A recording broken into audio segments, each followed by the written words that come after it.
ভাই আমি বগুড়া শহরে যাচ্ছি চাকরি করতে, কিন্তু আগে যদি জানতাম আমি এই চাকরি করতাম না ভাই। আজকে একটা গল্প বলি। একজন বিদেশি লেখক, নাম তার রবার্ট কিওসাকি, তিনি একটা বই লিখছে। বইটার নাম হচ্ছে রিচ ড্যাড পোর ড্যাড, মানে ধনী বাবা এবং গরিব বাবা।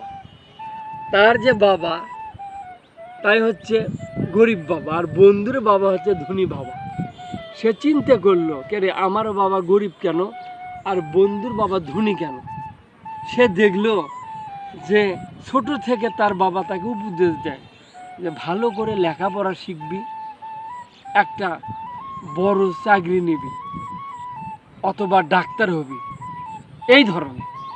আর তার বন্ধুর বাবা তার বন্ধুকে পরামর্শ দেয় যে বাবা চাকরির জন্য তার লেখাপড়া শিখিস না, টাকা কিভাবে ইনকাম করতে হয় এই শিক্ষা গ্রহণ করবি। তার মানে কি, যে এই বইয়ের সারমর্ম হচ্ছে যে আমরা কাজ করি কিন্তু টাকার জন্য। যারা চাকরি করে তারা কিন্তু টাকার জন্য চাকরি করে, আর যারা ব্যবসা করে টাকায় তাদের জন্য কাজ করে।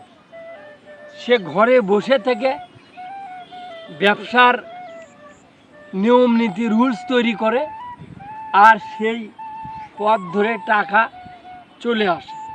সুতরাং ছোটোবেলা থেকেই আমাদের বাচ্চা কাচ্চাদেরকে এই উপদেশ দিতে হবে, এই রবার্ট কিওসাকির এই পরামর্শ, যে কিভাবে টাকা আমাদের জন্য কাজ করবে।